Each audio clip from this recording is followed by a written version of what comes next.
everybody. I'm Tom Vessel. I'm Chris Yee. And I'm Mike DeLisio. We're taking a look at the latest released game from Ivy Studios, Fractured Sky.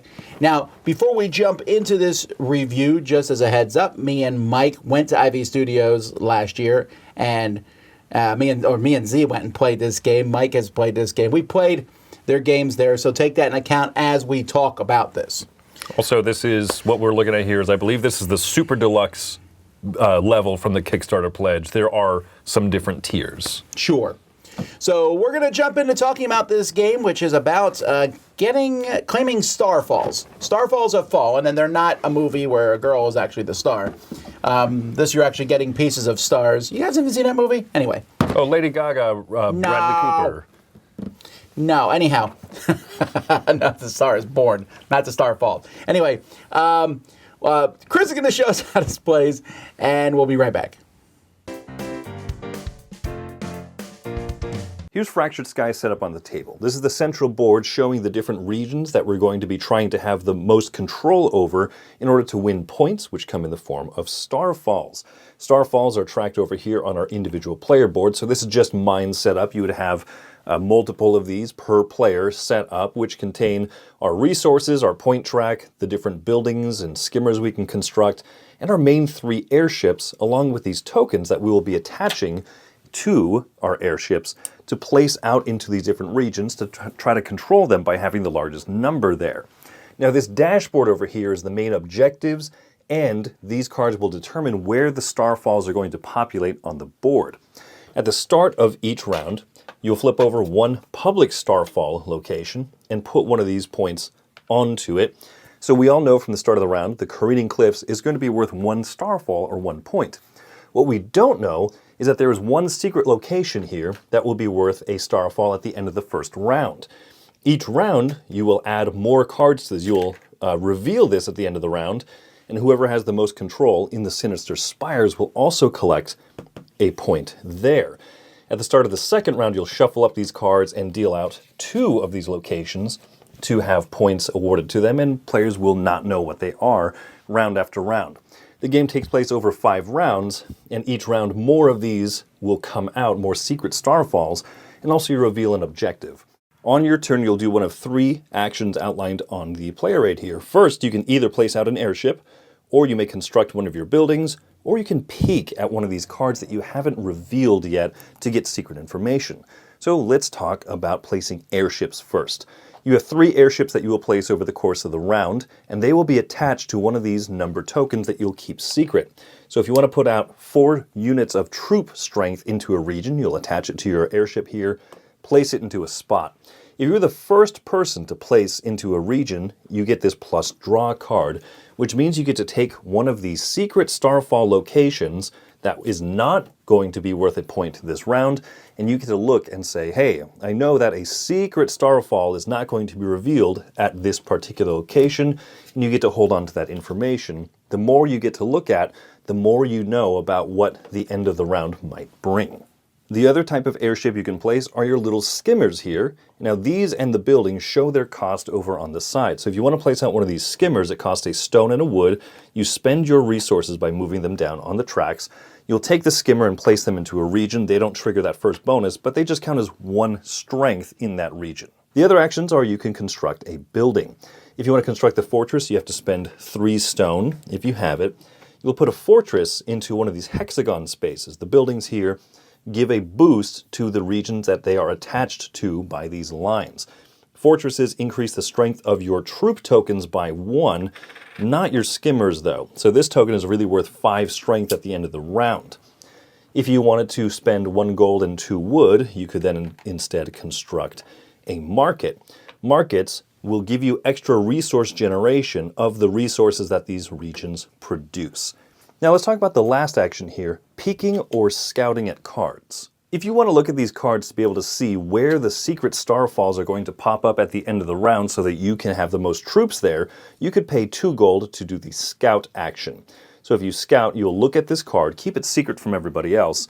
That region produces gold and wood. So when I place this card back, I can place one of my markers here in either the gold slot or the wood slot, and I gain one of that resource. However, now players will know, oh, it's one of the regions that produces wood. The other action is to peek. If you want to look at one of these objective cards, which will be scored at the end of the round, this card at the end of the first round, this one at the end of the second, third, fourth, and fifth, you can pay any 2 resources, and if you do, you will look at the objective card of any of the rounds you want to look at, and this one says, hey, if at the end of the first round I have the most troop power in the Frosty Fjord, whoever does that will get 1 Starfall. You put these markers here to indicate that at any time you're free to re-look at it if you have your player color marker there, because it's not a memory game. Players continue doing 1 action per turn according to the turn order track over here, and when any player places out their last airship of the big airships, they will have to choose a new turn order. So as purple is the first to go out, they can say, well, I want to go last because going in these later slots gives you a gold resource, but also allows you to react in the next round according to other players' actions. This is important because this is not only the turn order for the next round, but this is also going to serve as a tiebreaker. We now are going to enter the reveal and the scoring phase. Over here on the sideboard, we will reveal where the secret starfalls are going to.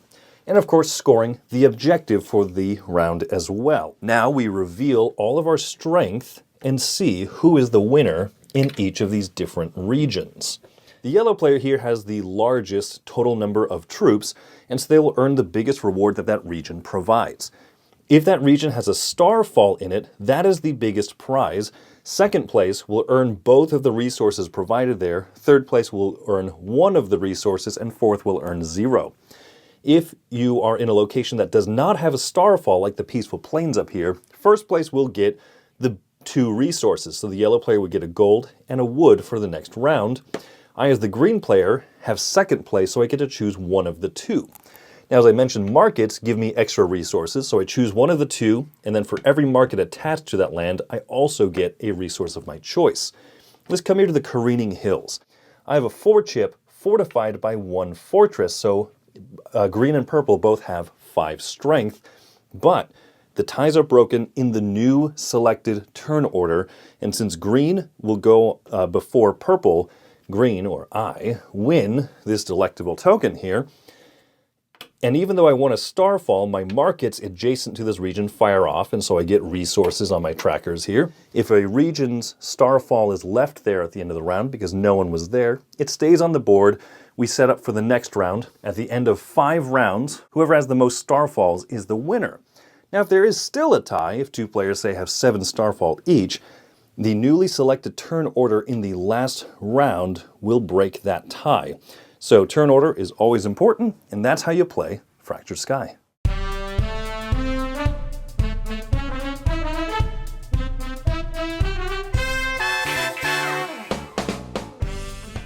Okay, so I want to talk about components because I definitely, when we were getting this game, I said, hands down, if I don't get these awesome looking ships, I'm going to be really disappointed. So there, I have like a, if I was grading this on component quality, I'd give it a 90%, and I would still love it. It's hard to explain. Well, no, it's not hard to explain. I will explain it. I have a few minor problems. I think the board is a little smaller than I would like and not as clear as I would like about where stuff goes. And when there's ships and stuff on the board, it's not always particularly easy to see where things go. It's very minor.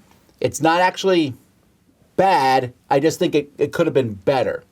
My other problem is I just personally don't like the art. It feels like I'm playing a kid's game almost with the art. It feels, I just don't like the art. That being said, I love those magnetic chips so much, and I love the way everything else looks, that far surpasses it. They could have had no art and I would have been happy. I think it's amazing. Yeah, I don't disagree that some of the art's a little cartoony, bubbly, or whatever. The art that for me doesn't fit at all is on those player shields. Yeah, that's the biggest piece, and I dislike those. Yeah, I can ignore those. The central board is very pretty. Yeah, that's fine. I guess the art of the different races, the species, is what I don't like. And it doesn't, and none of it even comes into play. Those could have just been a green shield. Sure. Because I care about the airships. I care about the presence there in the middle of the table. I don't know if it's on the retail level, but it does have that glossy What do you call it? The spot UV on the board, which is a pretty touch. But then also in certain lightings, you're like, what does that spot produce? I can't tell because of the shiny. Other than that, though, like you said, minor complaints. I think the production of this is astoundingly great. And I'm right in line with what you guys are saying. I think that Ivy Studios has kind of set themselves a standard, right? You know that they're going to be a tremendous production. They've got a background in graphic design as a company, and that shows through in pretty much all of their games. They're all lookers, I would say. I also have a couple of little quibbles about the art, but that's a subjective thing. I don't love the cover of the game, which I've tended to really, really like the covers of their games. Oh, actually, the back is worse. I'm surprised this game will ever sell from the back because it doesn't show the game, and the game looks great. That is true, and they're primarily a boutique, kind of publisher. I assume they get most of their business from their website and from their crowdfunding campaigns. But you are correct. But again, that being said, the game itself is just a beautiful, beautiful production. Of course, those magnets are. They're just so satisfying, right? And they work. They work tremendously. They just are great. And in the Super Deluxe Edition that I think we've all been playing on, the pre-painted ships, everything looks fantastic. I kind of get your point, Tom, about the board, but I'm not sure I would trade that smaller board, the slight lack of usability, for being able to feel like you can play this on a regular table at the full player count and not feel cramped. More and more, it seems like that's an issue. So I do like the form factor, so to speak, of the game with those minor quibbles. And in that Super Deluxe, there's also those lenticular cards, which I think are cool, but I'm always going with the regular ones because they're just too hard to read. Yeah, we took ours out immediately. One more last thing about the components. I love the color palette they used, and the contrasting colors perfection just pops, really pops. So we talked about the magnets, right? The magnets is not a gimmick. It is an actual very useful thing, and I think of the game, my favorite part of this game is hiding those chips, except a couple chips have that extra ring that gives you that idea, is it the best chip or the worst chip, which I love. Putting those out there, and it's a callback to a game that I love from years ago called Aladdin's Dragons. One of my favorite games of all time. Yeah, I know you love that one a lot too. And that's what this feels like. You're putting it out there. I'm like, I know you're going there. I think you're going there. And that combination of this area control with deduction, it's such there's no game out there that really does this, I think.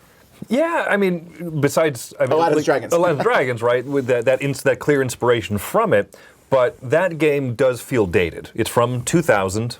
It certainly feels dated. It has these magic cards I'm talking about the Aladdin's Dragon. It has these magic cards that just do unbelievably kind of imbalanced, wild things, which is part of the charm of that game. I really like that Fractured Sky does the same type of thing. These secret tokens you put out.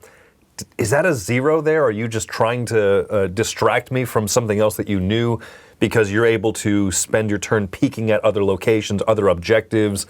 What are you trying to not tell me but are telling me? And I think that's great. As you hinted at, the magnets really serve a purpose where when something is out there, it covers it up.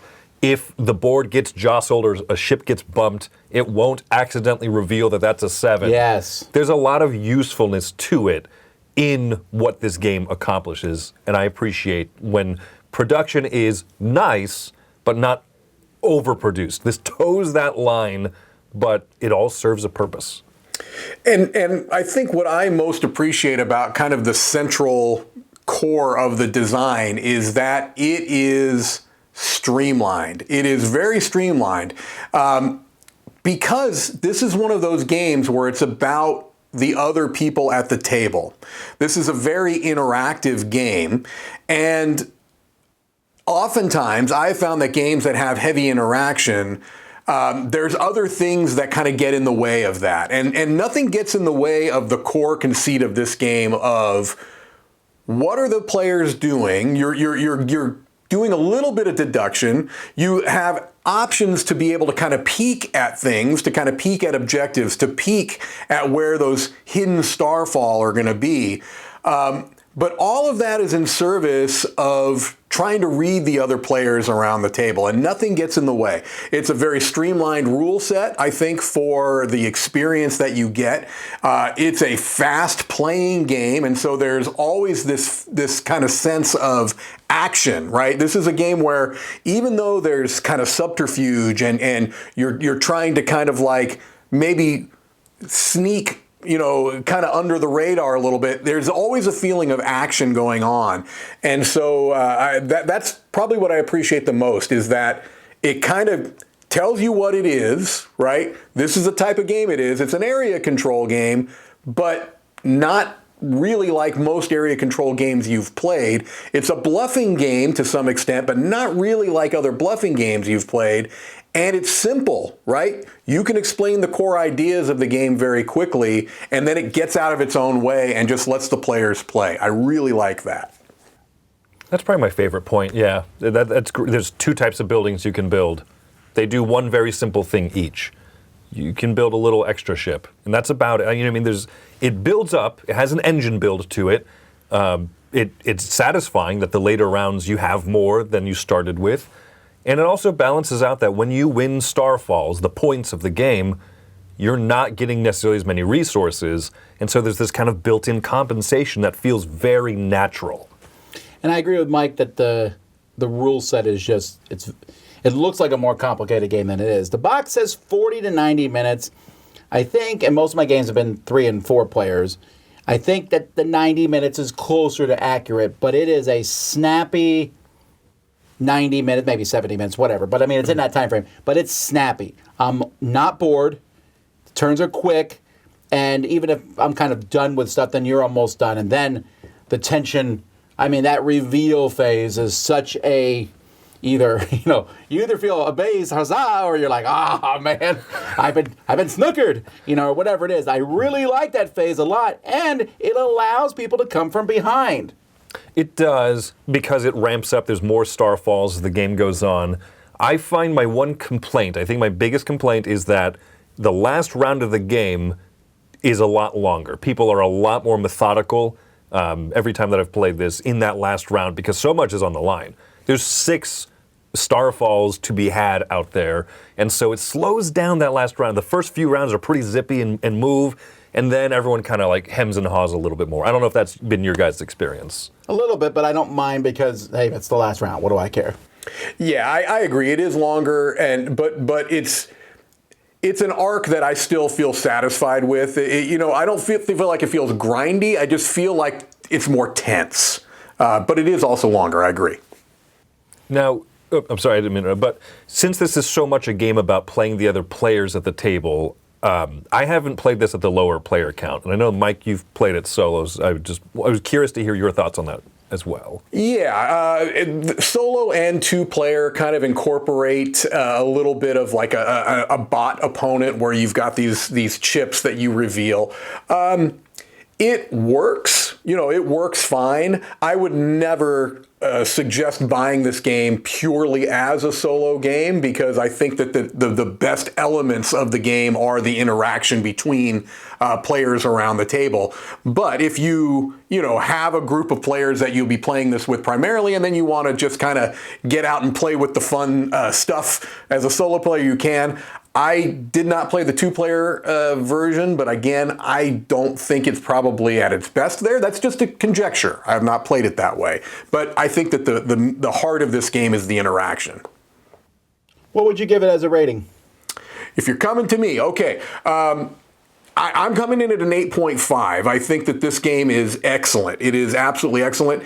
It could go up, honestly, because, while I have played it a number of times and played it with different groups, and it's always gone over well, I just feel like there's more kind of that I want. I want to keep coming back to this. I guess that's where I'm coming from, is that I think it's excellent now, and I feel like it's something that, especially if you have a dedicated group of players that play this, and you can get more of that kind of the meta going, it's even going to shine brighter than it already does. That Starfall will be even more luminescent to, really kind of be ridiculous about it. But no, a fantastic production, a streamlined rule set, a game where you're playing the players as much as you're playing the game.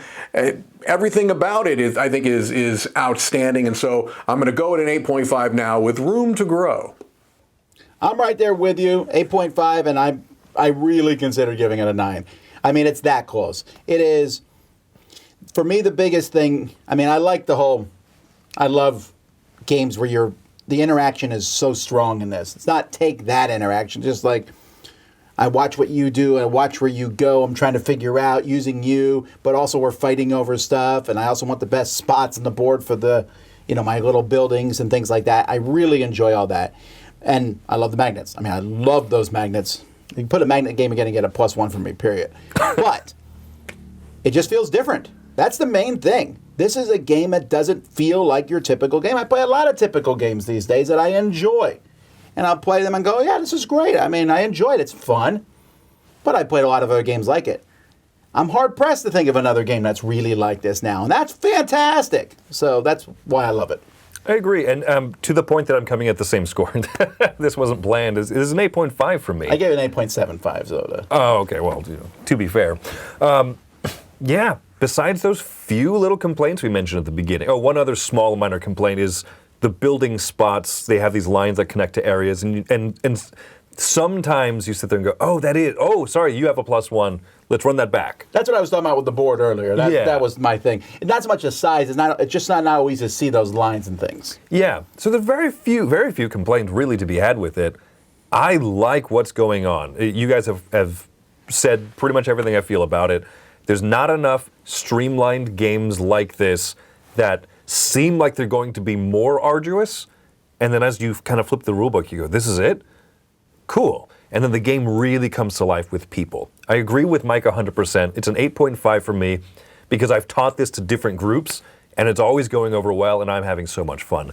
I think it might even go up as I play with these same people more, because then, do I put out a 7? Okay, well, last time John did this thing, so maybe I can get by with a 5. And I think that'll be even more where the game sings.